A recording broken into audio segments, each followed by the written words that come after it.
I'm Pooja Shrivastava, your science and maths teacher. We are going to take up a topic from science, and the topic which we are going to study today, that is light, refraction and reflection. So I'm going to cover the various topics in the given contents. The contents are reflection of light, laws of reflection, refraction of light and laws of refraction. So first we will see about the reflection of light and introduction and its types. तो सबसे पहले start करने से पहले हम reflection के बारे में जानने से पहले हम लाइट के बारे में जानते हैं, जो कि हमारा चैप्टर का नेम ही है. ठीक है, तो हम लाइट देखते हैं कि लाइट क्या होता है. ठीक है, तो जैसे कि as you all are familiar that light is playing a important role in our daily life. For example, जो हमारा सन होता है एक नेचुरल सोर्स ऑफ लाइट या एनर्जी है, जिसकी वजह से हम किसी भी चीज़ को अपने इन्वायरमेंट में देख सकते हैं. जब सन की रेज़ किसी भी चीज़ पे या हमारे इन्वायरमेंट में पड़ती है तभी हमें सारी चीज़ें अपने चारों तरफ दिखाई देती हैं. वैसे ही हमारा मून या फिर बल्ब हो गया हमारे घरों के अंदर, जब बल्ब को हम जलाते हैं तभी हमें सारी चीज़ें दिखाई देती हैं अगर हम अंधेरे में होते हैं तो. ठीक है, तो light is an important source.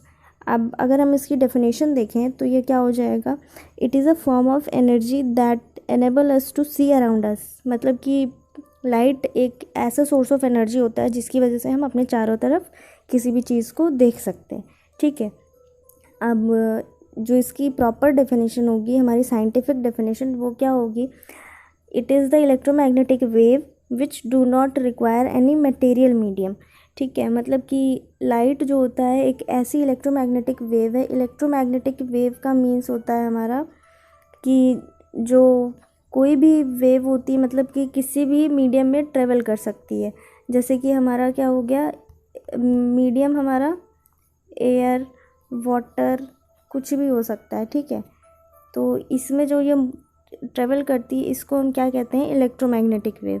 अब यहाँ पे हम जब लाइट की डेफिनेशन देते हैं तो एक टर्म सुना होगा आपने, वैक्यूम.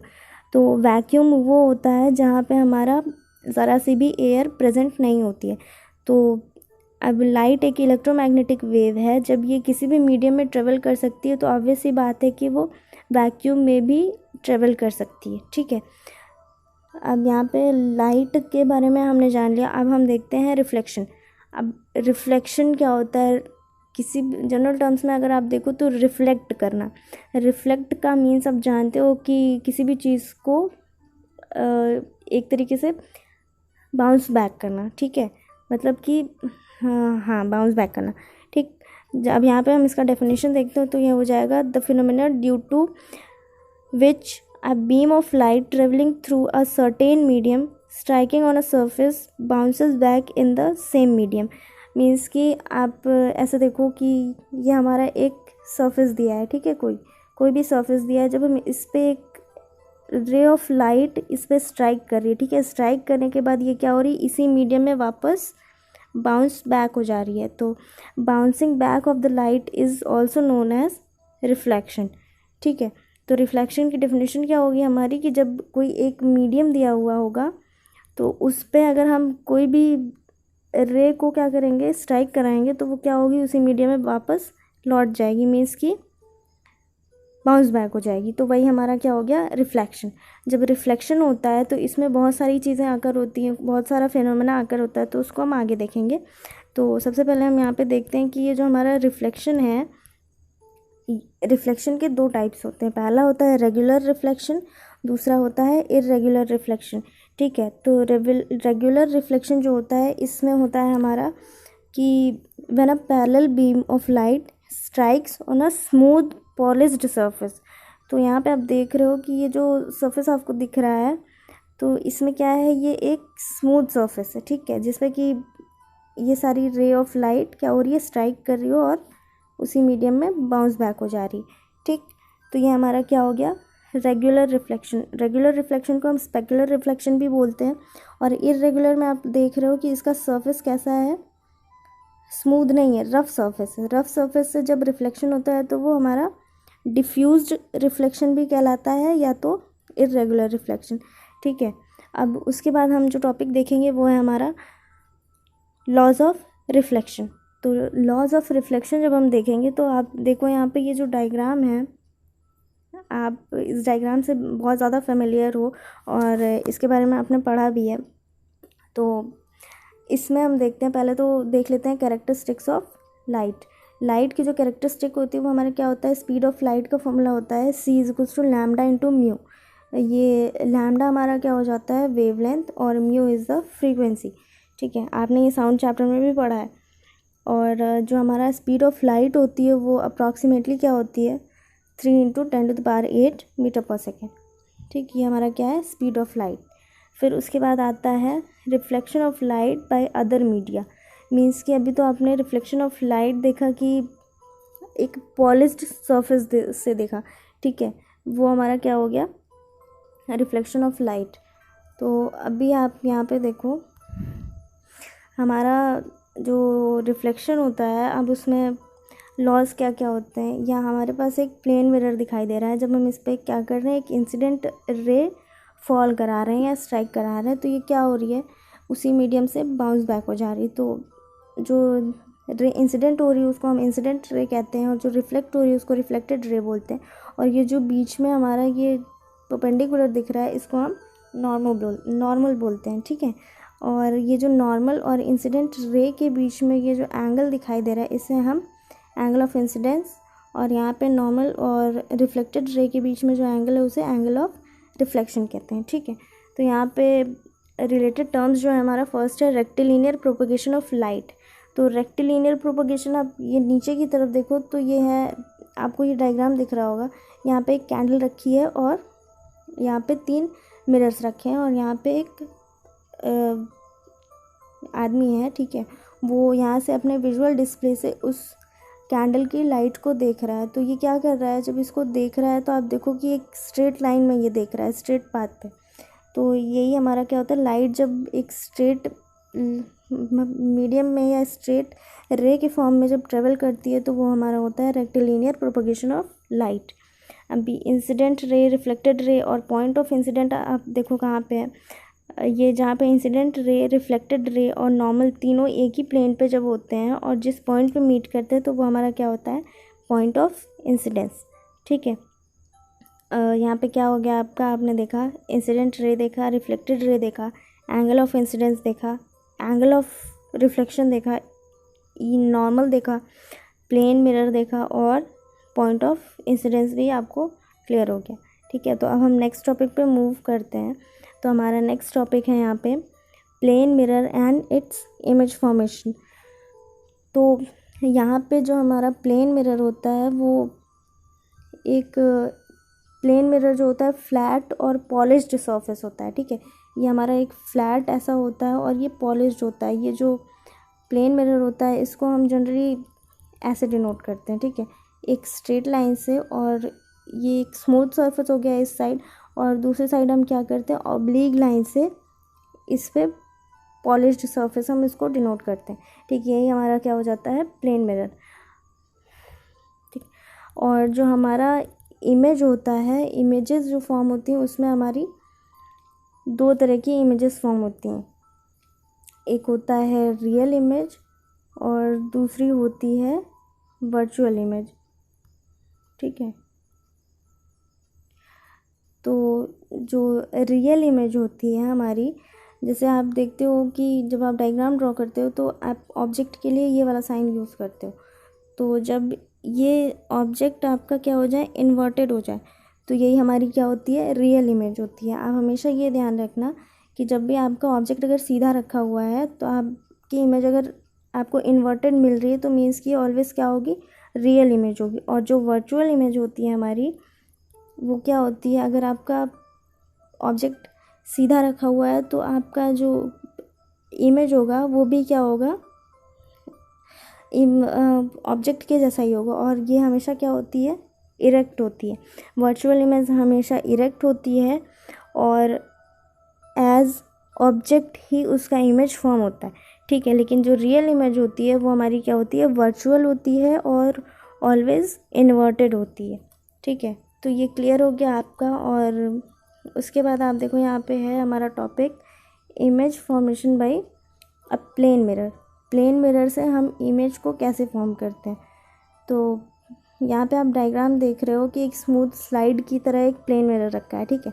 यहाँ पे एक एज ऑब्जेक्ट यहाँ पे एक बॉय है, ठीक। अब आपको पता है कि किसी भी चीज़ में या किसी भी ऑब्जेक्ट से जब इमेज फॉर्मेशन करानी होती है हमें, तो उससे हमें एटलीस्ट 2 रेज़ का ज़रूरत होता है, ठीक है। तो यहाँ से 2 रेज़ आपको दिखाई दे रही हैं। ये दोनों जब प्लेन मिरर पे स्ट्राइक करती हैं तो ये आगे की तरफ नहीं, प्लेन मिरर के पीछे की तरफ जाके हम जब उसको पीछे के डायरेक्शन में क्या करेंगे, एक्सटेंड करेंगे, तो ये जाके किसी न किसी पॉइंट पे मीट करेगी। तो आप यहाँ से देखो ये प्लेन मिरर है हमारे पास, ठीक है। तो इसमें हम क्या करेंगे, इमेज फॉर्मेशन के लिए हमें 2 रेज़ की ज़रूरत होती है। तो एक हम पैरेलल रे ले लेते हैं इसके, या फिर सीधी रे लेते हैं स्ट्रेट लाइन में। तो आप देखो यहाँ पे ये सरफेस है, तो ये सरफेस जब इस पे है तो ये रे क्या होगी हमारी इसी डायरेक्शन में आगे की तरफ, और जब हम इसको एक्सटेंड करते हैं, ठीक है, आगे की तरफ एक्सटेंड करेंगे। अब ये यहाँ से क्या हो रही है, बाउंस बैक होके इसी डायरेक्शन में वापस चली जाएगी इधर की तरफ से। फिर हम जब दूसरी रे लेते हैं इसी ऑब्जेक्ट से, तो क्या होगा, एक ऐसी किसी एंगल पे एक रे ले लेते हैं, तो ये क्या हो रही है, लॉ ऑफ रिफ्लेक्शन से आप देखते हो कि वो क्या होता है, इमेज ऐसे बनती है हमारी, ठीक है, या फिर जो इंसिडेंट रे होती है वो रिफ्लेक्ट हो जाती है। तो यहाँ पे क्या करेंगे, ये जो रे है इस डायरेक्शन में हमारी रिफ्लेक्ट होगी, ठीक है, और इसको हम पीछे की तरफ क्या करेंगे, एक्सटेंड कर देंगे। तो यहाँ पे जब हमारा मीट कर रहा है तो आप देख रहे हो कि ऑब्जेक्ट भी हमारा यहाँ पे है और हमारी इमेज भी क्या हो रही है, यहीं पे फॉर्म हो रही है, ठीक। तो ऐसे हमारा इमेज फॉर्मेशन होता है इसमें। फिर जब प्लेन मिरर होता है उसमें हमारी जो इमेज होती है वो ऑब्जेक्ट के साइज़ की ही होती है, और वर्चुअल इमेज होती है। वर्चुअल इमेज हमेशा क्या होती है, हमारी इरेक्ट होती है। तो आपको समझ में आया ये कि प्लेन मिरर से जो हमारा ऑब्जेक्ट का इमेज होता है वो हमेशा same size of the object होता है, वर्चुअल होती है इमेज और इरेक्ट होती है, ठीक है। फिर उसके बाद हमारा आता है terms associated with spherical mirrors. तो अब प्लेन मिरर हमने देखा, तो फिर उसके बाद हम देखते हैं स्फेरिकल मिरर। स्फेरिकल मिरर जो होता है एक ग्लास का एक स्फीयर होता है, ठीक है। जब हम इसको बीच से कट करते हैं, बीच से कट करेंगे ऐसे, तो हमारे पास क्या होगा, एक 2 साइड्स आएंगी, ठीक। तो ये दोनों साइड्स जो होती है, एक हमारा बन जाता है कॉनकेव मिरर और दूसरा हो जाता है कॉन्वेक्स मिरर, ठीक है। तो जो हमारा कॉनकेव मिरर होता है आप जानते हो कि उसमें ये कुछ ऐसा होता है, ठीक है। इसमें मीन्स कि ये जो बल्जिंग सरफेस होता है इस पे हमारा क्या होता है, पॉलिश होती है, और ये जो अंदर का सरफेस होता है इस पे हमारा principal axis, centre of curvature, focus और सारी चीज़ें होती है, ठीक है।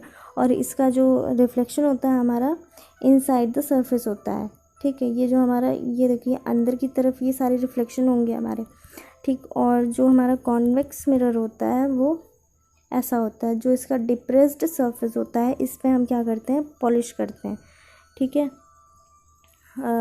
ये हो गया हमारा कॉनकेव मिरर और कॉन्वेक्स मिरर। इसमें आपको टर्म्स दिखाई दे रहे हैं। फर्स्ट टर्म हमारा है सेंटर ऑफ कर्वेचर।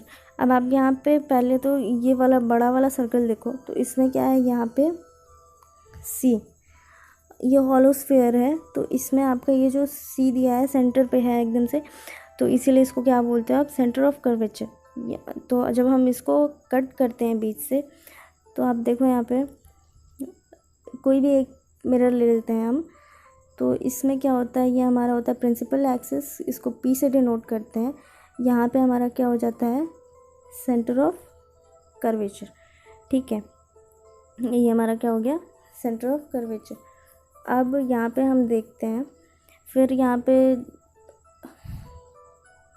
आपको पता है कि ये क्या है, ये एक पैरेलल रे है एक्सिस के। जब ये एक सर्टेन पॉइंट से पास होती है तो वो पॉइंट हमारा क्या कहलाता है, फोकस, ठीक है।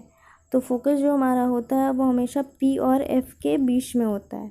मीन्स कि जो फोकस है हमारा वो प्रिंसिपल एक्सिस और सी के बीच में होता है, उसको हम क्या कहते हैं, फोकस। ठीक है, और ये जो हमारा है ये प्रिंसिपल एक्सिस होता है, ये जो यहाँ पे आप देख रहे हो। फिर उसके बाद है यहाँ पे रेडियस ऑफ कर्वेचर।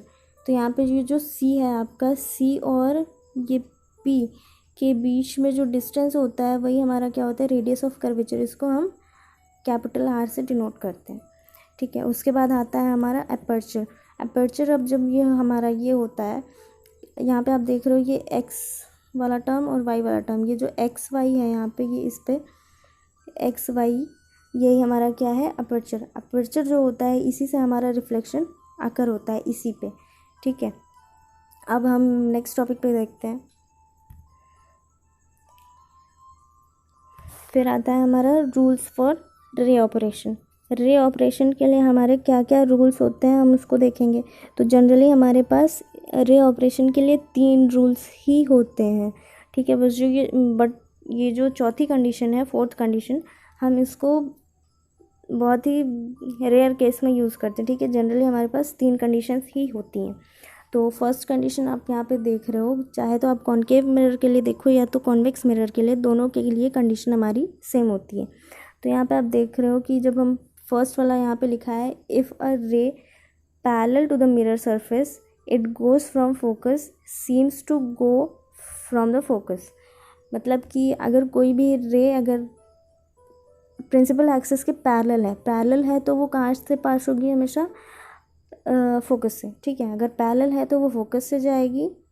ठीक, अगर सेकंड पॉइंट में है कि अगर कोई भी रे किस से पास हो रही है, फोकस से पास हो रही है, तो आफ्टर रिफ्लेक्शन वो क्या हो जाएगी, पैरेलल हो जाएगी। तो यहाँ पे ऐसे देखो आप कि ये आपके पास एक मिरर दिया हुआ है, ये आपका प्रिंसिपल एक्सिस है। प्रिंसिपल एक्सिस के एक पैरेलल रे है, अगर वो यहाँ पे पैरेलल है तो ये कहाँ से पास होगी, फोकस से। ठीक, ये हो गया। अब यहाँ पे दूसरा देखो कि अगर ये हमारा फोकस है, ठीक, अगर कोई रे फोकस से पास हो रही है तो वो कहाँ से जाएगी, पैरेलल हो जाएगी प्रिंसिपल एक्सिस। समझ में आया? ठीक है, तो यहाँ पे हो जाएगा हमारा कि अगर कोई भी रे पैरेलल है एक्सिस के तो वो कहाँ से पास होगी, फोकस से। और अगर फोकस से पास हो रही है तो वो आफ्टर रिफ्लेक्शन पैरेलल हो जाएगी। और थर्ड वन इज़ कि ये जो हमारा सेंटर ऑफ कर्वेचर होता है, ये सी सेंटर ऑफ कर्वेचर, अगर सेंटर ऑफ कर्वेचर से कोई भी रे पास हो रही है तो वो बाउंस बैक होके या रिफ्लेक्ट होके फिर से उसी मीडियम में, उसी डायरेक्शन में वापस पीछे की तरफ चली जाती है। ठीक है, तो सी से अगर कोई भी रे पास हो रही है तो वो सी से ही रिफ्लेक्ट बैक हो जाएगी। ठीक है, या बाउंस बैक हो जाएगी। और जो चौथी कंडीशन होती है हमारी कि कोई भी रे अगर पोल से पास हो रही है तो फिर वो क्या हो जाएगा, लॉ ऑफ रिफ्लेक्शन के अकॉर्डिंग हम उसको ट्रीट करेंगे।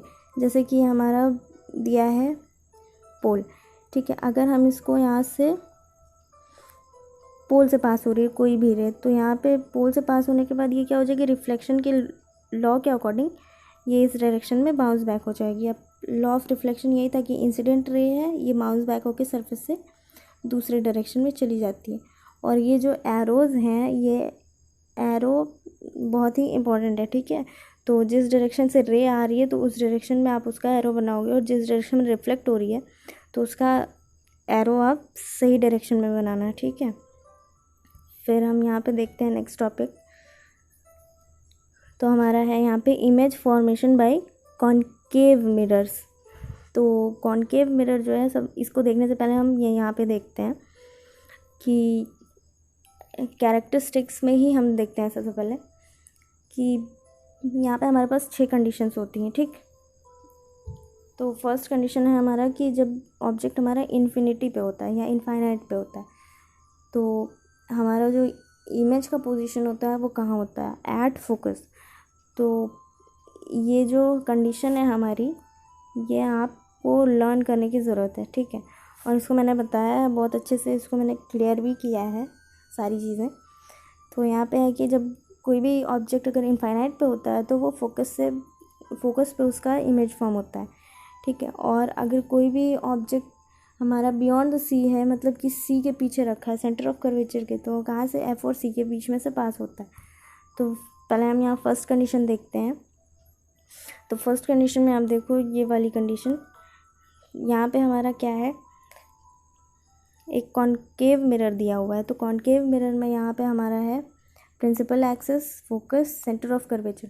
अब यहाँ पे हमारा जो ऑब्जेक्ट दिया हुआ है, ऑब्जेक्ट हमारा ये है इनफाइनाइट पे, ठीक, इनफाइनाइट पे है। अब यहाँ पे देखो मैंने बताया कि इमेज फॉर्मेशन के लिए एटलीस्ट या मिनिमम 2 रेस की ज़रूरत होती है। तो फर्स्ट रे हम लेते हैं यहाँ से, तो ये क्या लेते हैं, अब जो रे ऑपरेशन का मैंने रूल बताया, आप तीनों में से कोई भी 2 कंडीशन लगा सकते हो, ठीक है। ज़रूरी नहीं है कि आपको जो यहाँ पे दिखाया जा रहा है आप वही 2 कंडीशंस लो, उन तीनों कंडीशंस में से आप कोई भी 2 कंडीशन ले सकते हो, ठीक है। तो फर्स्ट लेते हैं हम, अगर पैरेलल है हमारी प्रिंसिपल एक्सिस के कोई भी रे, तो वो कहाँ से पास होगी, फोकस से, ठीक। अब ये कंडीशन हो गई। अब फिर सेकंड वाली हम लेते हैं, यहाँ पे देखो वही कंडीशन लिया है कि जब ये फोकस से पास होगी दूसरी वाली रे, तो ये क्या हो जाएगी, पैरेलल हो जाएगी। आप यहाँ पे देख रहे हो कि एक रे ये है पैरेलल है और ये इधर से जा रही है, तो आप देखो यहाँ पे ये फोकस पे ही कट कर रही है। जब ये फोकस पे कट कर रही है तो ये क्या हो रहा है, इसका इमेज कहाँ पे बन रहा है, इमेज पे जो है फोकस पे ही फॉर्म हो रहा है, जो कि अभी आपने पीछे देखा है, ठीक है। अब सेकेंड कंडीशन हमारी क्या थी, when the object is placed at beyond the C. जब सी के पीछे रखा हुआ ऑब्जेक्ट, मीन्स कि अब यहाँ पे इनफाइनाइट पे था, ये हमारा एक्सिस पे नहीं था, ठीक है। अब एक्सिस पे ही होगा, बस सी के पीछे होगा। तो ये सेकंड कंडीशन हमारी ये है। तो इसको हम देखते हैं, इसमें भी सेम, आप यहाँ पे एक ऑब्जेक्ट रखा हुआ है, आप देखो, ठीक है। इस ऑब्जेक्ट से हम क्या करेंगे, 2 रे ऑपरेट करेंगे, कोई भी रे ले सकते हो। पहले हम क्या लेते हैं, पैरेलल रे लेते हैं, तो पैरेलल वाली फोकस से पास होगी, और सेकंड वाली हम ले लेते हैं सेंटर ऑफ कर्वेचर से पास हो रही, ठीक है, सेंटर ऑफ कर्वेचर से वो पास हो रही। तो अब यहाँ पे देखो, यहाँ पे बियॉन्ड द सी ऑब्जेक्ट रखा है, तो हमारा इमेज कहाँ पे फॉर्म हो रहा है, ये हमारा क्या है यहाँ पे सी, और ये क्या है एफ। तो इमेज जो हमारी फॉर्म हो रही है ये सी और एफ के बीच में फॉर्म हो रही है, ठीक। तो सेकंड कंडीशन हमारी जो थी बियॉन्ड द सी वाली, उसमें जो हमारा इमेज फॉर्म होगा वो होगा सी और एफ के बीच में। फिर थर्ड वन इज़, अब यहाँ पे इसको आपको जो इमेज फॉर्मेशन होता है उसको आप एक एक करके आगे की तरफ बढ़ते हुए ही बनाते हो, ठीक है। जैसे कि आप ये देखो एक चीज़, यहाँ पे ये ऑब्जेक्ट दिया आपका, ये प्रिंसिपल एक्सिस है, ये क्या होता है फोकस, फिर ये क्या होता है सी। अब यहाँ पे हमारे पास 6 कंडीशंस आती कैसे हैं, तो फर्स्ट वाली तो हमने देखा कि ये एक्सिस पे होता ही नहीं है, इनफाइनाइट पे होता है, ठीक। फिर अब ये देखो, हम डायरेक्टली इस सी पे नहीं आते, सी के पहले भी तो एक कंडीशन हो सकती है ना हमारी, तो हम पहले उसको ड्रॉ करते हैं। तो यहाँ से हमारा ये हो जाएगा कि हम एक ऑब्जेक्ट यहाँ रखते हैं, यहाँ से हमारी दूसरी कंडीशन आ जाती है। फिर इसके बाद हम सी पे आते हैं, तो सी से हमारी तीसरी कंडीशन आती है। फिर सी और एफ़ के बीच में देखते हैं तो ये हमारी फोर्थ कंडीशन होती है। फिर उसके बाद हम एफ़ पे देखते हैं तो ये फिफ्थ कंडीशन होती है। फिर जब हम एफ़ और पी के बीच में देखते हैं तो ये हमारी सिक्स्थ कंडीशन होती है। तो 6 कंडीशंस हमारी यहाँ से आती हैं, ठीक है। अब यहाँ पे हम थर्ड कंडीशन देखते हैं। तो थर्ड वाली कंडीशन आप देखो तो यहाँ से क्या हो जाएगी कि जब ऑब्जेक्ट हमारा कहाँ रखा हो, सी पे जब ऑब्जेक्ट रखा है, तो अब आप देखो क्या कहाँ पे उसकी इमेज फॉर्म होगी। तो यहाँ पे हम सी पे एक ऑब्जेक्ट रखा हुआ है, ठीक। तो इससे हम 2 रेज पास कराएंगे। तो पहली वाली क्या है, पैरेलल, अगर एक्सिस के पैरेलल है तो कहाँ से पास हो रही होगी, फोकस से, ठीक। और दूसरी वाली हम सी इधर से फोकस से पास कराते हैं, फोकस से जा रही है तो क्या हो जाएगी, पैरेलल हो जाएगी। अब ये जो दोनों रेज हैं हमारी यहाँ पे कट कर रही हैं। अब ये देखो, ये जो कट कर रही हैं ये सी पे ही कट कर रही हैं। तो ये एक ऐसी कंडीशन है जिस पे जहाँ पे हम ऑब्जेक्ट रखते हैं वहीं पे इसका इमेज भी फॉर्म हो जाता है। तो वो थर्ड कंडीशन है हमारा, जबकि ऑब्जेक्ट सी पे हो तो उसका इमेज भी कहाँ बनेगा, सी पे ही बनेगा। अब ये जो सारी कंडीशंस आपने देखी, तो इसमें हमारा ऑब्जेक्ट कैसे रखा हुआ है, सीधा है, ठीक है। लेकिन इसकी तीनों की इमेजेस कैसी हमें दिखाई दी, उसकी इन्वर्टेड इमेज दिखाई दे रही। तो ये इमेज सारी क्या है हमारी, रियल है, ठीक। इसमें जो 5 कंडीशंस हैं हमारी वो सारी क्या होंगी, रियल इमेज की होगी। और ये जो लास्ट वाली एक कंडीशन बचेगी वो हमारी वर्चुअल इमेज के लिए होगी, ठीक है। तो यहाँ पे हम देखते हैं फोर्थ कंडीशन। अब फोर्थ कंडीशन में आप देखो, अभी मैंने बताया कि अब सी पे था, अभी सी और एफ के बीच में होगा। तो जब हम सी और एफ के बीच में रखते हैं ऑब्जेक्ट को, कहीं पे भी रखो आप, ये देखो यहाँ पे ये हमारा क्या हो गया, फोकस, और ये सी और एफ के बीच में जब हम ऑब्जेक्ट पुट करते हैं तो एक रे हम क्या करेंगे, पैरेलल वाली फोकस से जा रही होगी, और जो दूसरी वाली है फोकस से अगर पास हो रही है तो क्या हो जाएगी, आफ्टर रिफ्लेक्शन पैरेलल हो जाएगी एक्सिस के। तो ये आप यहाँ पे देखो, ये हमारा क्या है,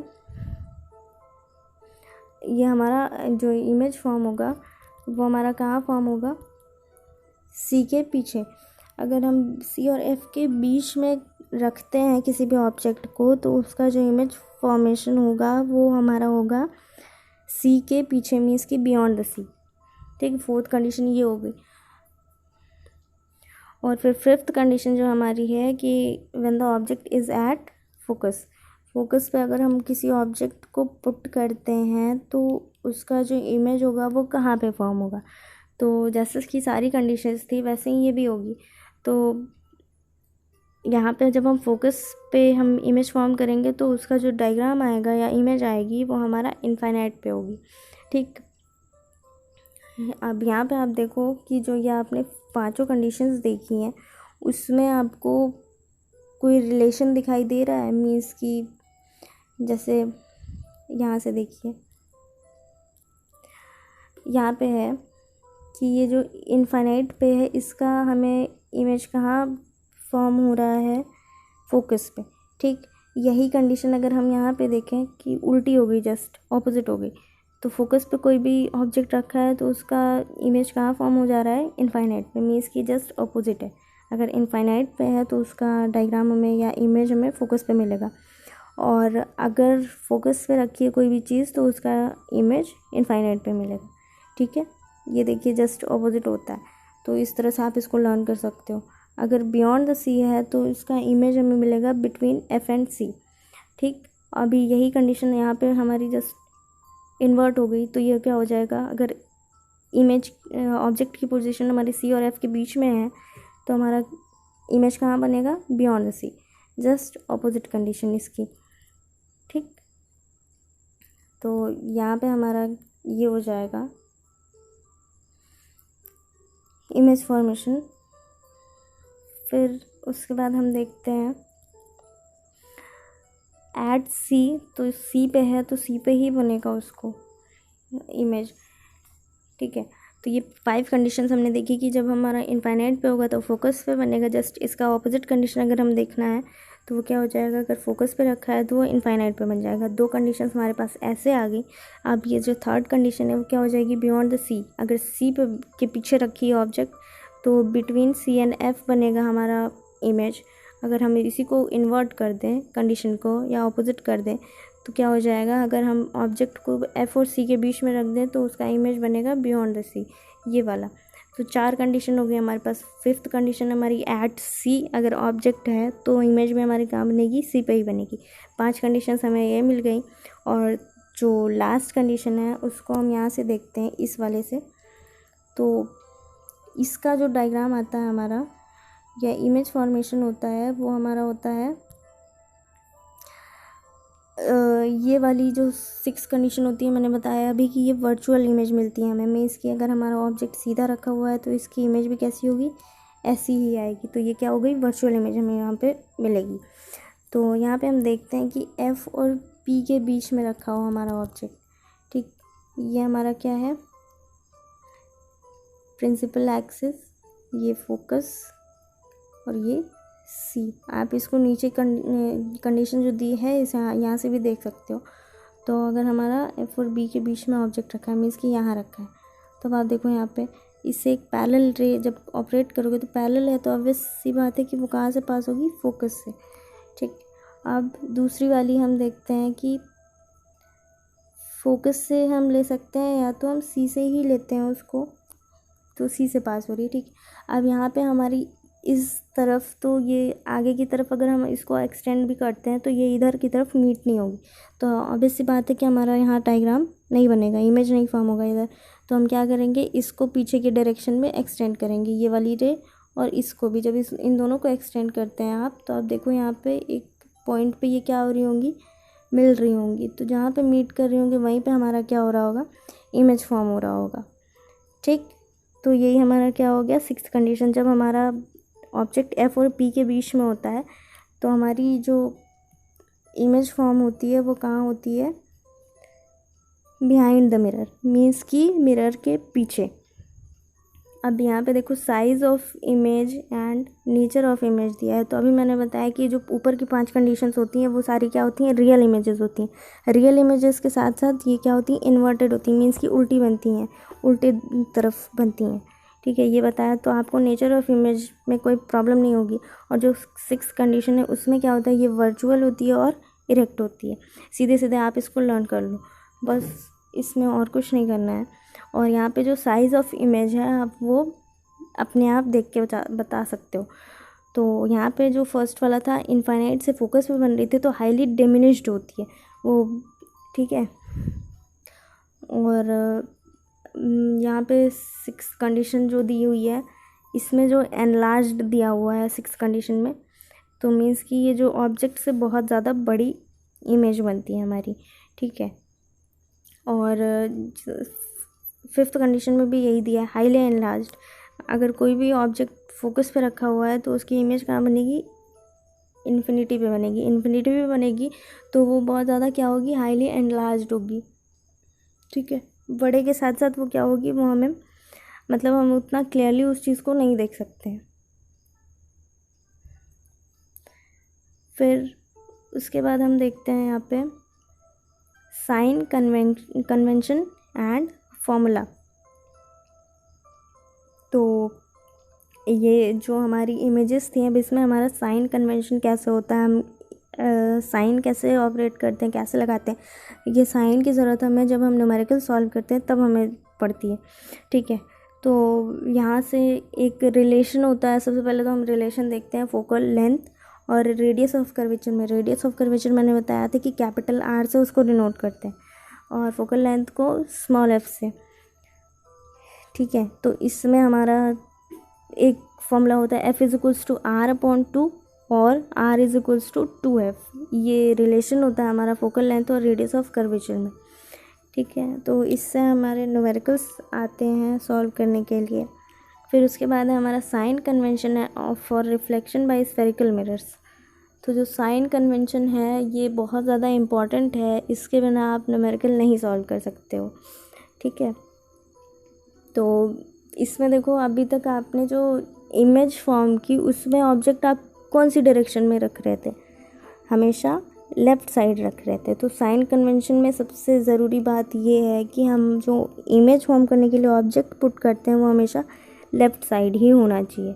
ठीक, लेफ़्ट साइड होने के साथ साथ अब यहाँ पे देखिए जो फर्स्ट कंडीशन है इसमें ऑब्जेक्ट हमेशा क्या होता है, नेगेटिव होता है।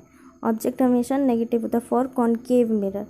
और इसकी जो फोकल लेंथ होती है वो भी नेगेटिव होती है। इमेज जो होती है हमारी नेगेटिव आती है। कब नेगेटिव आती है, जब रियल इमेज होती है। रियल इमेज में 5 कंडीशंस थी हमारी, 5 कंडीशंस।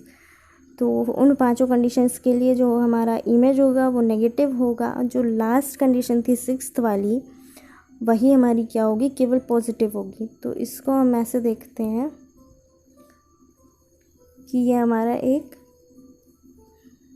कॉनकेव मिरर है। ठीक, इस पे हमारा ये फोकल लेंथ फोकस है। ठीक है, और ये सी है। हमारा ऑब्जेक्ट हमेशा कहाँ होगा, लेफ़्ट साइड। और ये ऑब्जेक्ट जो होता है इसको हम स्मॉल यू से डिनोट करते हैं। स्मॉल यू से डिनोट करते हैं, ये हमेशा क्या होता है, नेगेटिव।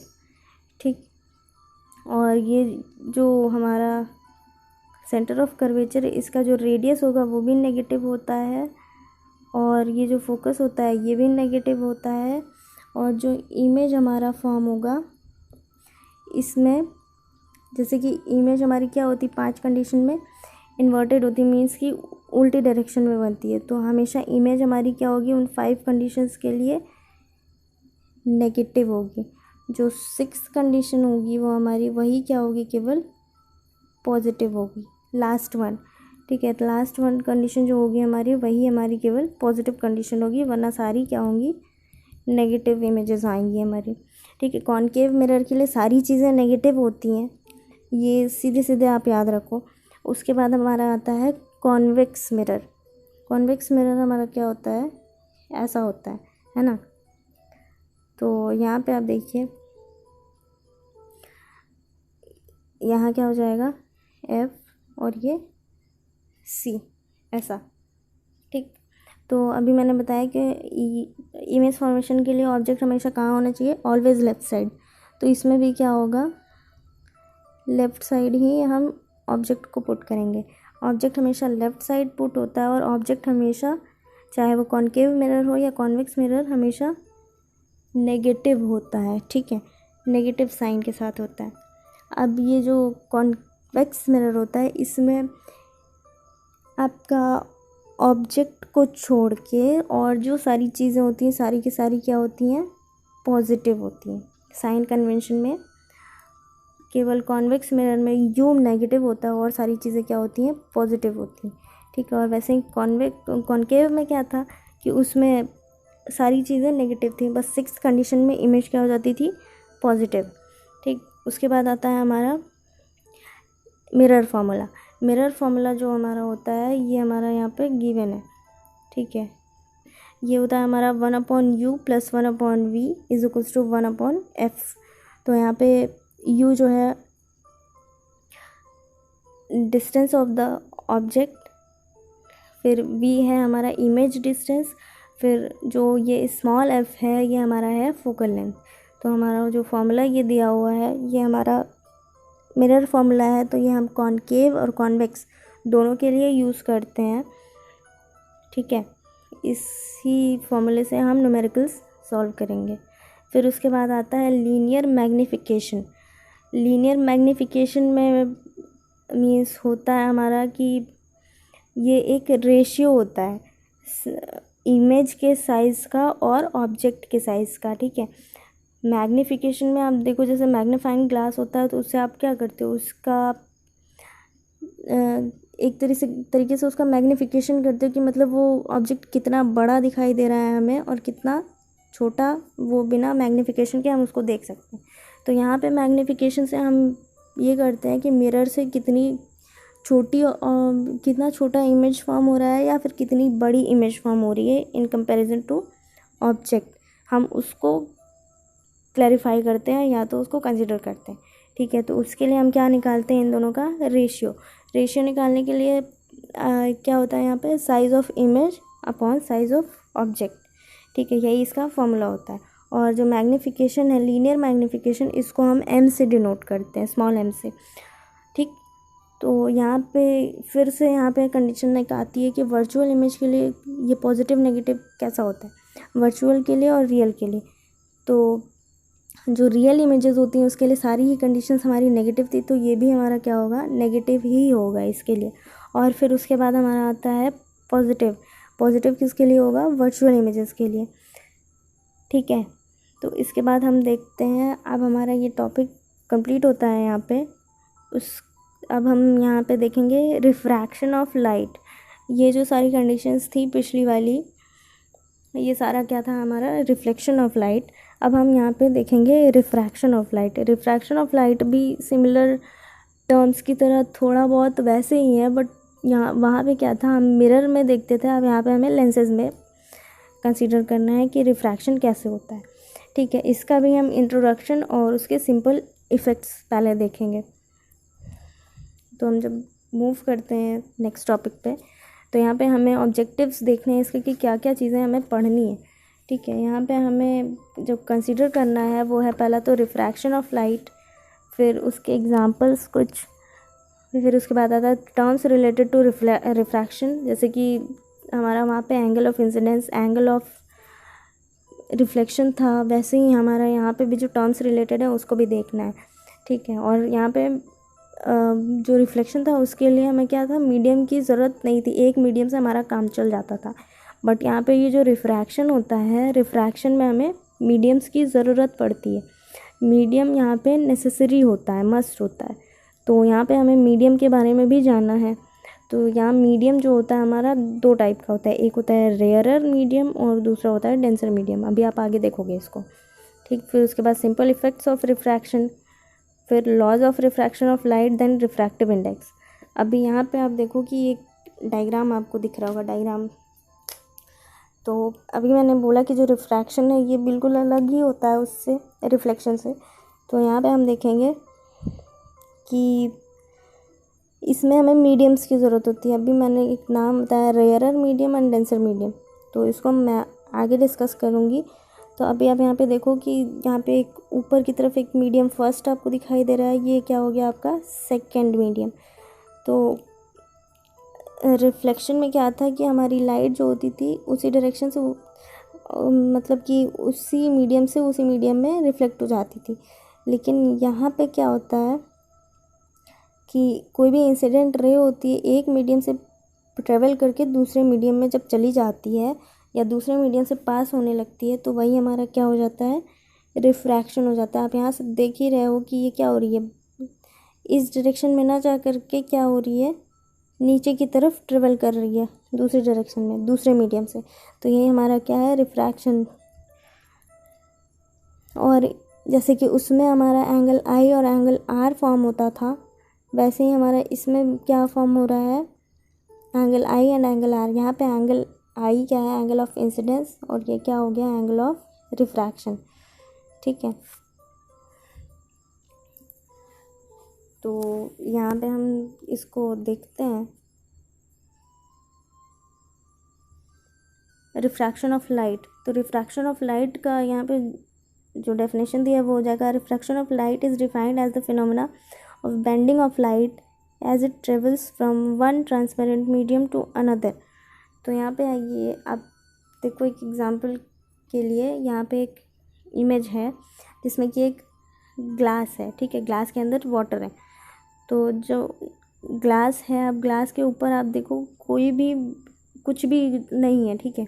तो वो क्या हो गया, जब कोई भी चीज़ ऊपर की तरफ नहीं है तो मीन्स कि हमारे इन्वायरमेंट में क्या प्रेजेंट है, एयर, ठीक। फर्स्ट मीडियम हमारा क्या हो गया, एयर हो गया।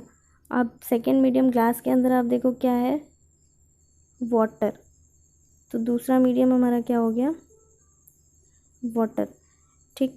अब यहाँ पे ये जो लाइट है आपको दिख रही है, लेज़र लाइट ग्रीन कलर की, ये क्या हो रहा है, फर्स्ट मीडियम से ट्रेवल करके यहाँ पे इसके सरफेस पे क्या हो रही है, स्ट्राइक कर रही है। स्ट्राइक करने के बाद दूसरे मीडियम में ट्रेवल कर रही है। ये देखो यहाँ पे पानी के अंदर ये ट्रेवल कर रही है। ट्रेवल करने के बाद फिर क्या हो रही है, बाहर की तरफ आ जा रही है, जो कि एयर ही है।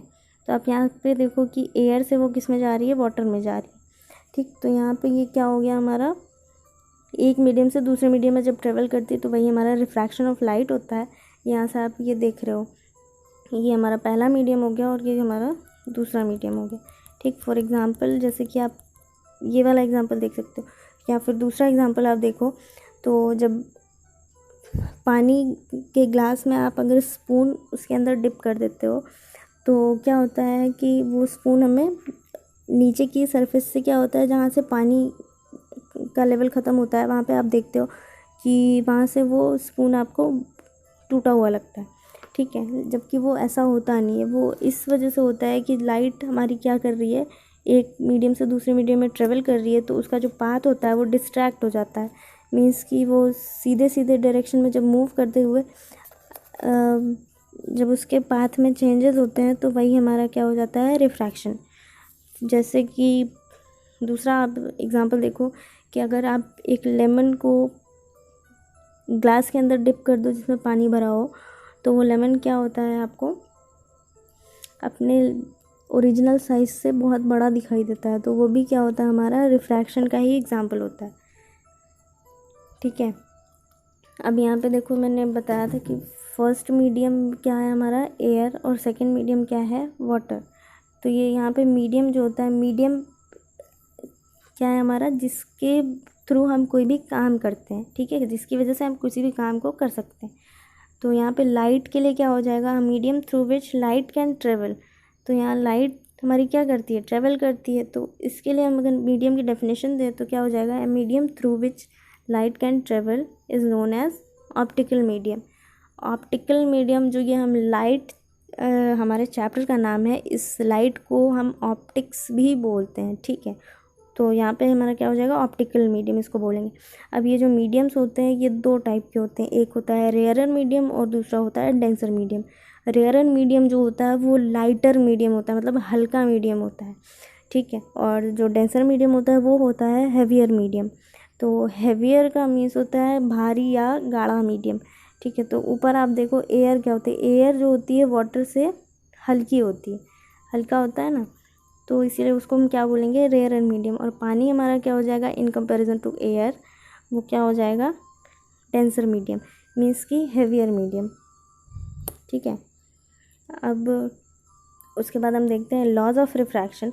तो जैसे कि रिफ्लेक्शन में हमने दो लॉ देखे थे, उसमें क्या था कि incident ray, reflected ray, normal and the point of incident, तीनों क्या होते थे, एक ही सरफेस पे लाई करते थे। और दूसरा था angle of incidence is equals to angle of reflection. वैसे यहाँ पे लॉज ऑफ रिफ्लेक्शन भी, रिफ्रैक्शन भी दो टाइप के होते हैं। तो यहाँ पे आप डायग्राम देखो, इसमें क्या है, एक इंटरफेस दिया हुआ है यहाँ पे दो मीडियम्स का, ठीक है। जैसे कि वहाँ पे प्लेन मिरर या कोई भी सरफेस होता था, तो यहाँ पे सरफेस दिया है, लेकिन वो सरफेस क्या है, जैसे कि इसमें आप देखो मैंने बताया था, इस ग्लास में ये ऊपर वाला मीडियम एयर है और नीचे वाला मीडियम हमारा ग्लास है, ठीक है। इसका जो इंटरफेस है वो क्या है, यहाँ पे जहाँ से वाटर लेवल इसका क्या हो रहा है, ख़त्म हो रहा है, यही हमारा क्या होता है, इंटरफेस होता है। तो वैसे ही हमारा क्या होगा, इसमें भी है, ठीक है। ये जो लाइन है ब्लैक कलर की, ये हमारा इंटरफेस ऑफ टू मीडिया है। अब रिफ्रैक्शन के लिए, रिफ्रैक्शन फिनोमेना के लिए लाइट रे का होना बहुत ज़रूरी है, जो कि इंसिडेंट हो रही है इस पर। तो ये इंसिडेंट रे, इसको हम आई से डिनोट करते हैं। इंसिडेंट रे जब यहाँ पे स्ट्राइक कर रही है, स्ट्राइक करने के बाद क्या होता है, उसका फर्स्ट मीडियम हम एयर ही ले रहे हैं, एयर है first medium and second medium is glass या फिर वाटर, आप कुछ भी ले सकते हो। तो और ये हमारा क्या है, नॉर्मल, नॉर्मल को हम एन से डिनोट करते हैं। जब ये हल्के मीडियम से डेंसर मीडियम में जाती है, तो अब फॉर एग्ज़ाम्पल आप जनरल टर्म्स में देखो कि जो कोई भी अगर हमारा बिना भीड़ वाला, बिना क्राउडेड एरिया होता है, जहाँ पे क्राउड बहुत कम होती है, तो उस एरिया में अगर आपको जाने के लिए कहा जाए तो आप बहुत जल्दी उस एरिया को क्रॉस कर सकते हो, ठीक है। मतलब कि उसमें स्पीड आपकी क्या होगी, बहुत ज़्यादा होगी। लेकिन अगर आपको बोला जाए कि क्राउडेड एरिया से आपको एक सर्टेन टाइम में वहाँ तक पहुँचना है, तो आपके लिए क्या होगा, मुश्किल होगा, मीन्स कि आपको डिफ़िकल्टी होगी, आपका टाइम और स्पीड क्या होगा, दोनों ही कम हो जाएंगे, मीन्स सॉरी, जो स्पीड होगी वो कम हो जाएगी और टाइम क्या होगा, ज़्यादा हो जाएगा। तो स्पीड हमारी कम हो जाएगी तो क्या होगा, वैसे ही आप यहाँ पे देखो, एयर जो है हमारा हल्का मीडियम है और ग्लास क्या है, भारी मीडियम है। तो एयर में ये क्या है, ये नॉर्मल से क्या है, यहाँ से इंसिडेंट हो रही है, इंसिडेंट होने के बाद जब ये दूसरे मीडियम में आएगी तो ऑब्वियस बात है कि इसका स्पीड कम होगा, स्पीड कम होगी तो ये क्या होगी, हल्की सी नॉर्मल की तरफ बेंड हो जाएगी, ठीक है। ये देखो आप यहाँ पे बेंड हो रही है, तो ये जब यहाँ से ऐसे जाएगी तो यहाँ पे क्या हो जाएगी, बेंड हो जाएगी इस डायरेक्शन में, ठीक है। यही हमारी क्या होगी, रिफ्रैक्टेड रे। अगर यही हमारा इस डायरेक्शन में चली जाती तो ये हमारा क्या हो जाता है, रिफ्लेक्शन हो जाता है, रिफ्लेक्टेड रे हो जाती। लेकिन हमें रिफ्लेक्शन का फॉर्मूला नहीं देखना है, फिनोमेना नहीं देखना है, हमें रिफ्रैक्शन देखना है, तो हम नीचे वाली रे को कंसिडर करते हैं। अब यहाँ पे नॉर्मल और इंसिडेंट रे के बीच में जो एंगल बन रहा है उसको हम स्मॉल आई से डिनोट करते हैं, और इसमें नॉर्मल और रिफ्रैक्टेड रे के बीच में जो एंगल फॉर्म हो रहा है उसे हम एंगल ऑफ रिफ्रैक्शन कहते हैं, ठीक है। अब फर्स्ट लॉ हमारा यही होता है कि इंसिडेंट रे, रिफ्रैक्टेड रे और जो नॉर्मल होते हैं वो तीनों एक ही प्लेन पे लाई करते हैं, जैसे कि हमारा रिफ्लेक्शन के लिए था, सेम वही है। बट यहाँ पे क्या हो जाता है, पॉइंट ऑफ इंसिडेंट जो होता है वो एक ही होता है जैसे उसमें था, लेकिन जो सेकेंड लॉ है ये अलग होता है उससे। तो इसमें क्या होता है, जो ये हमारा जो एंगल आई है और एंगल आर है, इन दोनों का जो रेशियो होता है वो एक कांस्टेंट होता है, कांस्टेंट आता है, वही हमारा क्या हो जाता है सेकेंड लॉ। अब ये एंगल है तो जैसे आप मैथ्स में अभी आगे पढ़ोगे साइन थीटा कॉस थीटा ये सारी चीज़ें, साइन कॉस टैन ट्रिग्नोमेट्री में, तो यहाँ से हम साइन वाला टर्म लेते हैं, ठीक है, साइन एंगल। तो यहाँ से हो जाएगा हमारा sine I upon sine R is equals to mu. अभी म्यू हमारा क्या होता है, रिफ्रैक्टिव इंडेक्स। ये किसका रिफ्रैक्टिव इंडेक्स होता है, मीडियम का रिफ्रैक्टिव इंडेक्स होता है। पहले तो ये जो म्यू होता है ये रिफ्रैक्टिव इंडेक्स है हमारा, और यही म्यू हमारा क्या होता है, हर मीडियम के लिए अलग अलग होता है और कांस्टेंट होता है, कभी चेंज नहीं होता है, ठीक है। जैसे कि एयर के लिए अलग होता है, वाटर के लिए अलग होता है, ग्लास के लिए अलग होता है। बट अगर हम एयर के लिए बोलें तो जहाँ कहीं पे भी आप चले जाओ, जो एयर है उसके लिए हमेशा जो रिफ्रैक्टिव इंडेक्स होगा वो कांस्टेंट होगा। वाटर के लिए भी वैसे ही होता है और ग्लास के लिए भी वैसे ही होता है, ठीक है। तो यहाँ पे सेकेंड लॉ होता है हमारा sine I upon sine R is equals to mu और कांस्टेंट, ठीक। अब यहाँ पे लिखा हुआ है mu two one. Mu two one इसलिए लिखा है क्योंकि सेकेंड मीडियम और फर्स्ट मीडियम जो हमने लिया था वो है। तो यहाँ से हमारी जो रे है फर्स्ट मीडियम से सेकेंड मीडियम में ट्रेवल कर रही है, इसीलिए हमें यह म्यू टू वन लिखा हुआ है। जो ये म्यू टू वन है, अब इसको हम रीड कैसे करते हैं, ये लिखा तो ऐसे जाता है, ऑपोजिट लिखते हैं, लेकिन हम इसको जैसे कि रिफ्रैक्शन का जो फिनोमेना है उसी के अकॉर्डिंग हम इसको रीड करेंगे। तो ये वन है, तो पहले इसको क्या करोगे, जो इंसिडेंट रे है इस मीडियम से पास होकर किस में जा रही है, सेकेंड वाले में, ठीक है। तो ये हो जाएगा हमारा mu two one is called refractive index of second medium with respect to first medium. तो इसको ऐसे भी बोल सकते हैं, म्यू टू वन जो लिखा है refractive index of second medium with respect to first medium, ठीक है। तो क्या हो जाएगा, ये म्यू टू वन को हम कैसे रीड करेंगे, म्यू टू वन हो जाएगा हमारा refractive index of second medium with respect to first medium, ठीक है। ये हो गया। अब सेकेंड लॉ में जो ये हमारा sine I upon sine R is equals to constant या म्यू दिया है, यही हमारा एक लॉ होता है स्नेल्स लॉ। स्नेल्स लॉ के नाम से भी हम इसको कंसिडर करते हैं, ठीक है। इसको स्नेल्स लॉ के नाम से भी हम जानते हैं। तो और ये जो लॉ होता है बहुत इम्पॉर्टेंट होता है और इससे न्यूमेरिकल्स भी आते हैं। और ये जो लॉ ऑफ रिफ्लेक्शन दिया हुआ है ये पूरा आपके एग्ज़ाम में एज इट इज़ सॉल्व करने के लिए या फिर लिखने के लिए आता है, ठीक है। फिर उसके बाद नेक्स्ट टॉपिक जो है हमारा स्नेल्स लॉ और रिफ्रैक्टिव इंडेक्स। स्नेल्स लॉ जो अभी मैंने बताया वो सेकेंड लॉ आप लिखोगे, उसके बाद ये जो स्नेल्स लॉ का जो फॉर्मूला है इसको भी आप मेंशन करोगे अगर ये एग्ज़ाम में आपका आता है। तो रिफ्रैक्टिव इंडेक्स क्या होता है, रिफ्रैक्टिव इंडेक्स भी स्नेल्स लॉ से रिलेटेड होता है। तो म्यू टू वन अभी मैंने बताया कि कैसे पढ़ोगे आप इसको, refractive index of second medium with respect to first medium. तो म्यू टू वन जो है हमारा, इसका जो फॉर्मूला होता है वो होता है speed of light in first medium upon speed of light in second medium. अब इसको मैंने क्लियर किया है अपने वीडियोज़ में और बुक में भी आपका क्लियर ही है ये। तो इसको देखो आप कि कैसे करोगे। इसका जो फॉर्मूला होता है इसको आप लर्न करेंगे तो ये होगा speed of light in first medium upon speed of light in second medium. तो ये हमारा हो जाएगा, स्पीड ऑफ लाइट को हम वी से डिनोट करते हैं, तो फॉर्मूला हो गया mu two one is equals to V one upon V two, ठीक है।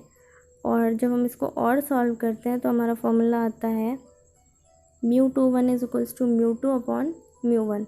अब यहाँ पे देखो दोनों ही फॉर्मूले बिल्कुल ही अलग हैं। अगर वेलोसिटी के फॉर्म में लिखते हैं तो फर्स्ट वाला ऊपर और सेकंड वाला नीचे। अगर हम रिफ्रैक्टिव इंडेक्स के टर्म्स में देखते हैं तो सेकंड वन इज़ ऊपर होगा और जो फर्स्ट वाला होगा वो नीचे की तरफ होगा। ये फॉर्मूला बहुत इम्पॉर्टेंट है और इससे न्यूमेरिकल्स भी आते हैं और साथ में ये एग्ज़ाम में ऐसे ही पूछा जाता है, ठीक है। जनरली ये आपका जो लॉ है उसी के साथ इसको कंसिडर कर लिया जाता है, इससे न्यूमेरिकल्स भी आते हैं बट ये ज़्यादा इम्पॉर्टेंट है। फिर उसके बाद हम देखते हैं अभी रिफ्रैक्शन देख लिया। अब जो ये रिफ्रैक्शन है वो होता किससे है, तो उसके लिए हमें जैसे मिरर की ज़रूरत पड़ती थी रिफ्लेक्शन के लिए, अब यहाँ पे रिफ्रैक्शन के लिए हमें लेंसेज की ज़रूरत पड़ती है। तो यहाँ पे आप दो लेंसेज देख रहे हो, एक लेंस आपका ये ऐसा दिखाई दे रहा है, ये यहाँ पे भी है, और सेकंड वन इज़ ये ऐसा। तो जो ऊपर वाला लेंस है जो कि आपका एंड्स पे क्या है, ब्रॉड है, और बीच में क्या है, ये थिन है, ठीक है। तो इसको हम क्या बोलते हैं, कॉनकेव लेंस। और सेकंड वाला जो है वो देखिए आप एंड्स पे क्या है, पतला है, और बीच में क्या है ये चौड़ा है, मतलब कि वाइड है। तो ये क्या हो जाएगा हमारा कॉन्वेक्स लेंस। ऊपर वाला हमारा कॉनकेव लेंस है और दूसरा वाला कॉन्वेक्स लेंस है।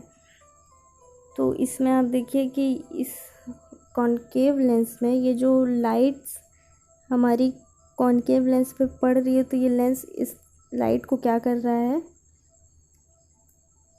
अपना जो ये स्ट्रेट लाइन से जो ट्रेवल करके आ रही है उसको क्या कर रहा है, बिखेर दे रहा है, मतलब कि कन्वर्स कर दे रहा है, सॉरी डाइवर्स कर दे रहा है, हाँ डाइवर्ज कर रहा है। डाइवर्ज मीन्स होता है कि अपने पाथ से उसको मोड़ दे रहा है, मतलब कि जिस पाथ में उसको जाना है, जैसे कि स्ट्रेट लाइन में ट्रेवल कर रही है लेकिन वो स्ट्रेट लाइन में ना जा करके क्या हो रही है, अपने पाथ से डाइवर्ज हो जा रही है।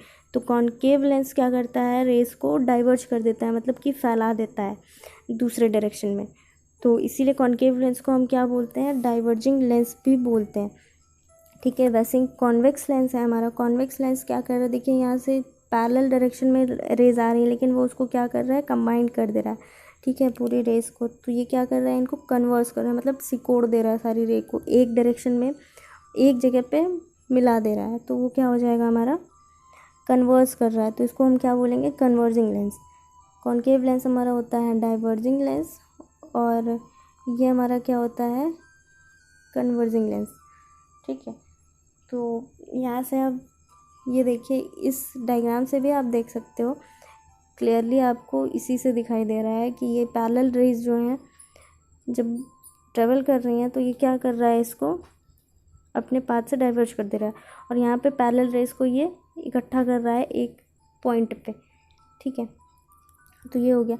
अब यहाँ पे जैसे कि रे ऑपरेशन का जो रूल था उसमें 3 कंडीशंस थी, तो वैसे ही है यहाँ पे भी हमारी 3 कंडीशंस होती हैं लेंसेज में भी।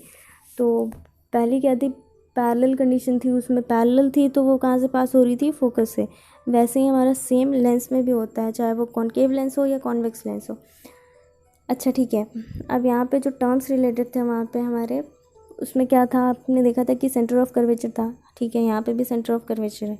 सेंटर ऑफ कर्वेचर इसका क्या होता है, ये मिडिल पे होता है, ठीक, ये सेंटर ऑफ कर्वेचर होता है। अब फिर यहाँ पे हमारा ऑप्टिकल सेंटर, ये जो है हमारा ऑप्टिकल सेंटर होता है, इसको हम ओ से डिनोट करते हैं। फिर हमारा आता है, उसमें हमने देखा था कि फोकस उसमें हमारा एक ही था, लेकिन यहाँ पे क्या है, हमारा 2 फोकस होते हैं,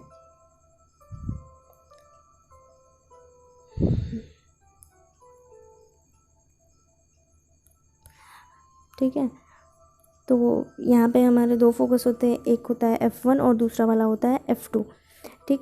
फर्स्ट फोकस हमारा F1 होता है और सेकंड फोकस हमारा होता है F2।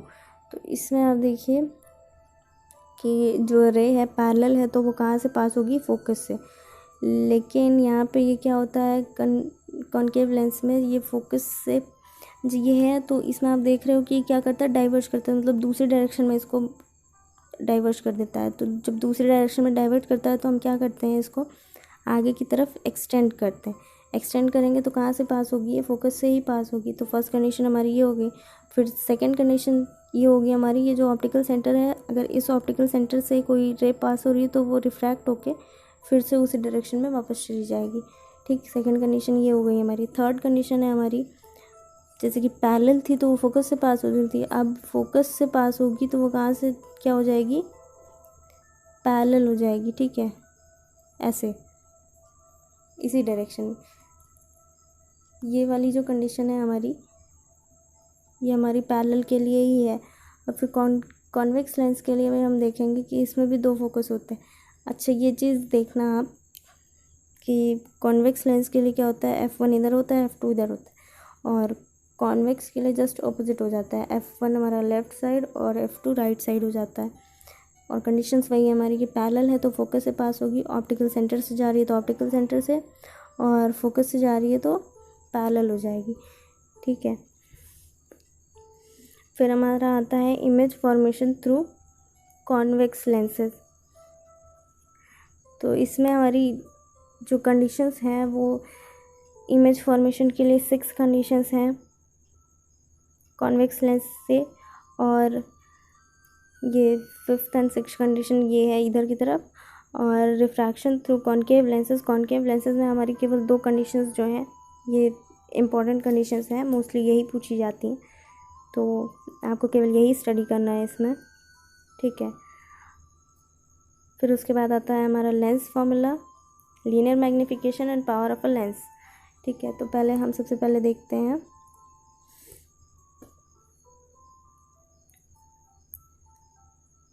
यहाँ पे image formation through convex lenses. तो कॉन्वेक्स लेंस में भी हमारी 6 कंडीशंस होती हैं जैसे कि रिफ्लेक्शन में थी। तो कॉन्वेक्स लेंस की जो कंडीशन है, फर्स्ट कंडीशन क्या हो जाएगी, हमारा सेम कंडीशंस वही हैं जो हमारी रिफ्लेक्शन में थी। पहली थी इनफाइनाइट पे, तो इन्फिनिटी वाला हमारा ऑब्जेक्ट है अगर, तो वो उसका इमेज कहाँ फॉर्म होगा, ऑब्जेक्ट पे, सॉरी ऑब्जेक्ट अगर इन्फिनिटी पे है तो इमेज हमारी फॉर्म होगी फोकस पे। तो और इसमें यहाँ पे आपकी कंडीशन देखिए, रेज हमारी कैसी आ रही हैं, पैरेलल क्यों है, क्योंकि ये जो हमारा ऑब्जेक्ट है वो एक्सिस पे नहीं है हमारा, कहाँ पे है, इनफाइनाइट पे है। जब इनफाइनाइट रे आएंगी तो ये क्या है, हमारा कन्वर्जिंग लेंस होता है, तो ये रेज को क्या करेगा, एक डायरेक्शन में एक पॉइंट पे इकट्ठा कर देगा, जहाँ पे इकट्ठा कर रहा है तो वो क्या होता है, हमारा फोकस। पैरेलल रे है तो वो फोकस से ही पास होगी, ऑब्वियस सी बात है। तो ये कहाँ पे फॉर्म हो जाएगा, इसका इमेज फोकस पे। जब फोकस पे फॉर्म होगा और इसका नेचर जो होगा वो हाईली डिमिनिश्ड होगा, मतलब कि हाईली डिमिनिश्ड का मीन्स कि वो जो इमेज बनेगी वो धुंधली होगी। ठीक है, और real and inverted, convex lens में जो इमेज बनेगी वो क्या होगी, रियल होगी और इन्वर्टेड होगी। ठीक है, सेकेंड कंडीशन हमारी होती है कि जब ऑब्जेक्ट हमारा कहाँ रखा हो, 2F1 पे। अब यहाँ पे हम 2F1 कौन सी कंडीशन ले रहे हैं, यहाँ पे तो 2F1 है ही नहीं, तो 2F1 यहाँ से आता है, ये जो ये फॉर्मूला देखा था ना, R=2F, तो यहाँ पे हम R ना लेकर के उसको क्या लेते हैं, 2F। ठीक है, तो यहाँ से वही कंडीशन आई है हमारी 2F वाली। तो यहाँ पे हमारा हो जाएगा, जब when object is placed beyond 2F1, तो F1 फोकस हमारा कौन सी साइड है, लेफ़्ट साइड है, तो 2F1 हमारा F1 के पीछे होगा। ठीक है, जैसे कि सेंटर ऑफ कर्वेचर होता था। तो यहाँ पे ऑब्जेक्ट जब हमारा 2F1 के पीछे रखा है तो इसका जो इमेज फॉर्म होगा वो बिटवीन F2 एंड 2F2 के बीच में फॉर्म होगा। और रेज हमें 2 ही लेनी है, एक पैरेलल ले लेते हैं तो पैरेलल वाली फोकस से पास होगी, और एक ऑप्टिकल सेंटर से पास हो रही है तो ऑप्टिकल सेंटर से ही पास होगी। ठीक है, तो ये हमारी कंडीशन हो गई। अब सेकंड वाले में हमारा जो ऑब्जेक्ट है पीछे की तरफ रखा है 2F1 के, तो इसका इमेज हमारा फॉर्म हो रहा है F2 और 2F2 के बीच में। ठीक, और ये भी ऑब्जेक्ट हमारा, ऑब्जेक्ट के अकॉर्डिंग जो इमेज है वो क्या होगी, रियल इमेज होगी, रियल और इन्वर्टेड होगी। ठीक, थर्ड कंडीशन हमारी दी है कि जब हमारा ऑब्जेक्ट 2F1 पे हो, 2F1 पे अब अगर हम प्लेस करते हैं अपने ऑब्जेक्ट को तो इसका जो इमेज फॉर्म होगा वो हमारा होगा 2F2 पे। अब यहाँ पे फोकस F1 हो या F2, फोकस दोनों का इक्वल होता है। ठीक है, F1=F2 कंडीशन के अकॉर्डिंग। तो यहाँ पे हमारा हो जाएगा, जब हम 2F1 पे रखते हैं इमेज को, ऑब्जेक्ट को, तो इसका इमेज हमारा फॉर्म होगा 2F2 पे। ठीक है, अब यहाँ पे हम देखते हैं कि इसका नेचर कैसा होगा, तो ये भी क्या होगी, रियल और इन्वर्टेड इमेज होगी। फिर फोर्थ कंडीशन हमारी आती है, और आगे की तरफ जब हम शिफ्ट होंगे 2F1 से, तो हमारा जब ऑब्जेक्ट शिफ्ट हो जाएगा आगे, तो वो कंडीशन आएगी हमारी 2F1 और F1 के बीच में जब हमारा ऑब्जेक्ट प्लेस हो। तो जब ऑब्जेक्ट यहाँ प्लेस होगा तो हमारी जो इमेज फॉर्म होगी, आप देख रहे हो कि कहाँ पे फॉर्म हो रहा है, ये फॉर्म हो रही है हमारी बियॉन्ड F2। तो जो F2 के ये बाद में बन रही है, ठीक है। तो ये हमारा क्या हो जाएगा,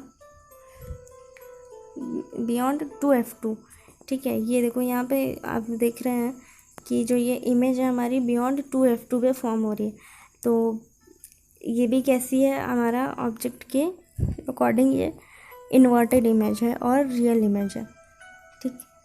तो ये हमारी 4 कंडीशन हो गई। 5th एंड 6th कंडीशन हम इधर देखते हैं। तो 5th कंडीशन हमारी ये है कि जब हमारा ऑब्जेक्ट कहाँ पे हो, फोकस पे हो।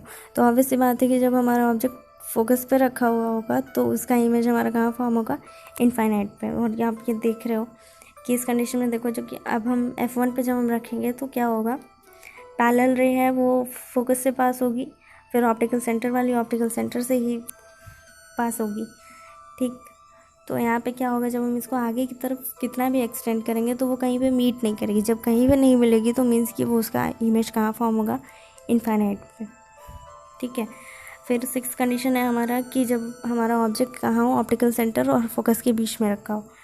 तो जब हम ऑप्टिकल सेंटर और फोकस के बीच में रखते हैं तो ये 6 कंडीशन सेम वैसे ही हमारी आ गई जैसे कि रिफ्लेक्शन में थी, ठीक है।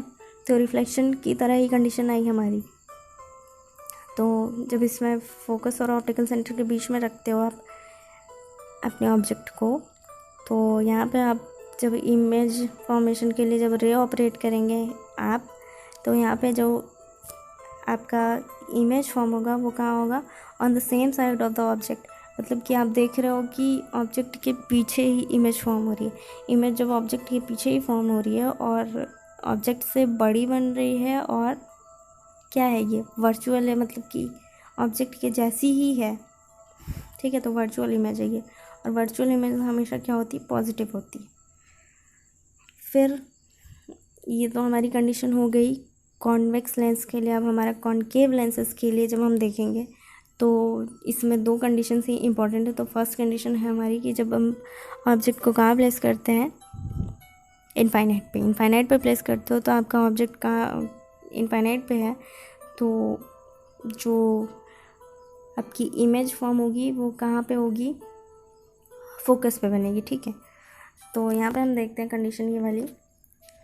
तो ये एक कॉन्वेक्स मिरर है, सॉरी कॉनकेव मिरर है। इसमें हमें 2 रेस चाहिए होंगी, ठीक है, जो कि मस्ट होती है, नेसेसरी होती है इमेज फॉर्मेशन के लिए।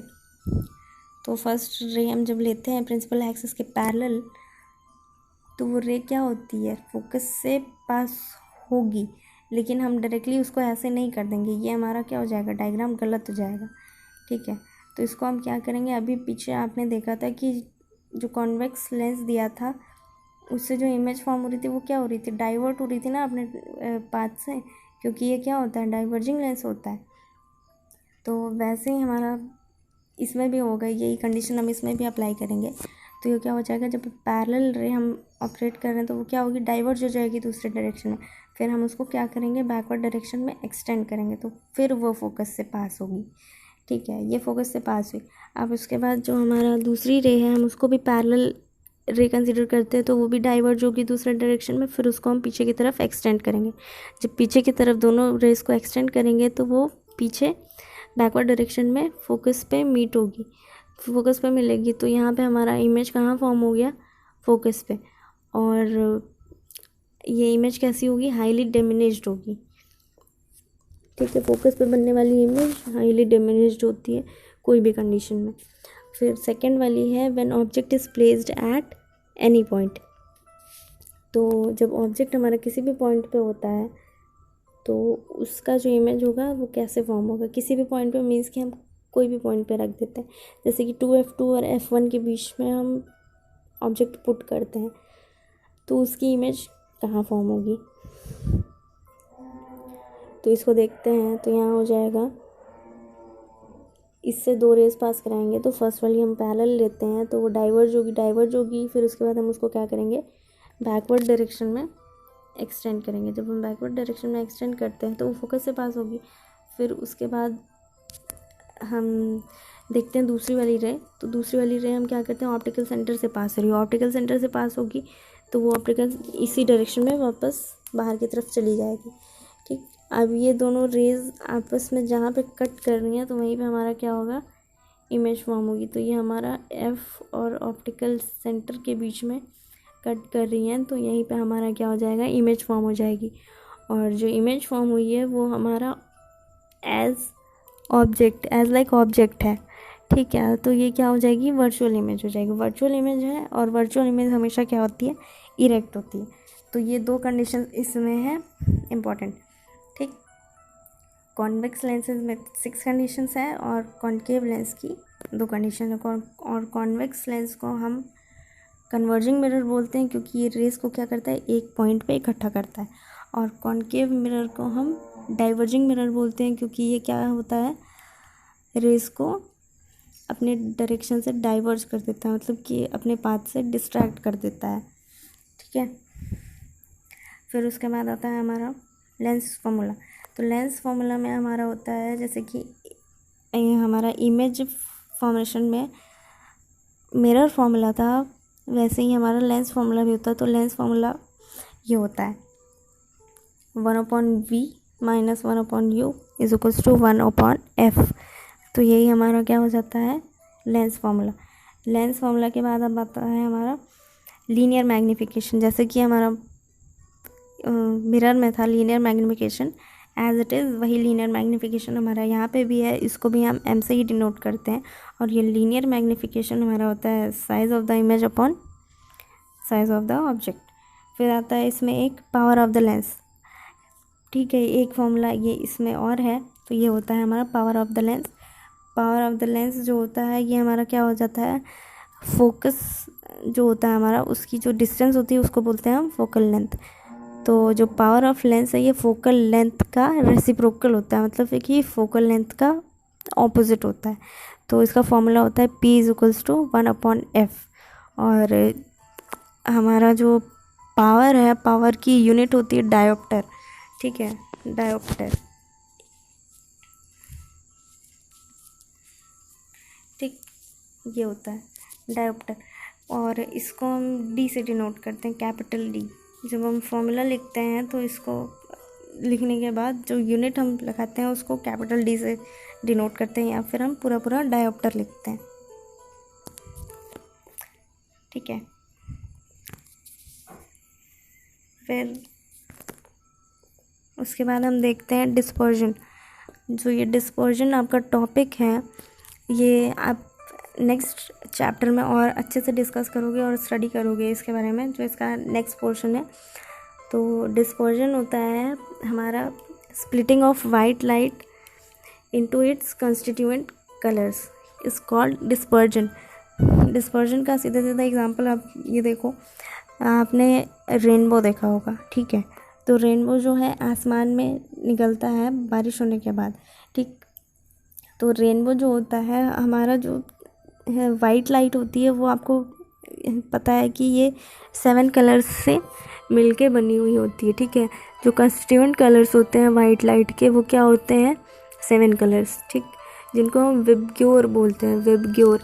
ठीक है, तो इन्हीं 7 कलर्स से मिलके हमारा वाइट लाइट का फॉर्मेशन होता है। जब ये वाइट लाइट 7 कलर्स में टूटती है या अपने कंस्टिट्यूएंट कलर में ब्रेक हो जाती है तो उसको हम क्या बोलते हैं, डिस्पर्जन।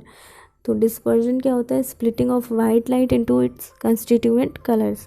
जैसे कि आप यहाँ पे ये देख रहे हो, आपको ये एक ग्लास प्रिज्म दिख रहा है, ये भी आपका ये ग्लास प्रिज्म है, ये भी ग्लास प्रिज्म है और ये भी ग्लास प्रिज्म है। तो दो ये जो प्रिज्म आपको दिख रहे हैं ट्रायंगुलर शेप के दिख रहे हैं, तो ये ट्रायंगुलर प्रिज्म है। और ये जो ये वाला प्रिज्म है इसको हम रेक्टेंगुलर प्रिज्म बोलते हैं क्योंकि इसमें आप देख रहे हो कि ये रेक्टेंगल के शेप का है। जब इस पर लाइट हमारी फॉल होती है तो क्या होता है, इसमें एक एंगल ऑफ रिफ्रैक्शन पे इसका क्या होता है, बहुत सारे एंगल्स पे ये रिफ्रैक्ट होती जाती है रे। जब ये रिफ्रैक्ट होती है, जब टकराती है मीडियम से, तो ये क्या होता है, अपने 7 कंस्टिट्यूएंट कलर्स में ब्रेक होती जाती है। जब ब्रेक होती है तो इसमें से आपको ये अलग अलग कलर्स दिखाई देते हैं, जो 7 कलर्स होते हैं, ठीक है। जिनकी वेवलेंथ ज़्यादा होती है तो वही कलर हमें केवल रेनबो में भी दिखाई देते हैं। और ये जो इसमें कलर्स दिख रहे हैं इसको हम स्पेक्ट्रम बोलते हैं, ठीक है, स्पेक्ट्रम। तो ये जो कलर्स का स्पेक्ट्रम है इसमें भी हमारी जो जिसकी वेवलेंथ ज़्यादा होगी वही कलर्स हमें दिखाई देते हैं, मीन्स कि जो डार्क कलर होते हैं एक तरीके से, ठीक है। और जैसे कि आप देखो कि वाटर ड्रॉपलेट होता है, अगर उस पर सन की लाइट पड़ती, सीधी लाइट पड़ती है तो उस पर क्या होता है, वो शाइन करने लगती है ना। तो वो क्यों होता है, क्योंकि उस पर जब लाइट पड़ रही है, एक मीडियम से दूसरे मीडियम में ट्रेवल कर रही है, तो उसका जो पाथ होता है और जो एंगल होता है वो चेंज हो जाता है। जब एंगल चेंज होता है, पाथ चेंज होता है, तो उसमें क्या होता है, जो वाइट लाइट है वो डिस्ट्रैक्ट होती है अपने पाथ से और वो बेंड हो जाती है। बेंड होने के बाद वो अपने कलर्स को ब्रेक कर देती, कलर्स में ब्रेक हो जाती है, ठीक है। यही क्या होता है, हमारा डिस्पर्जन ऑफ लाइट, ठीक है। तो इसको हम आगे की तरफ स्टडी करेंगे नेक्स्ट चैप्टर में। तो बस इतना ही है इसमें, ठीक है। So thank you for watching and thank you for your attention.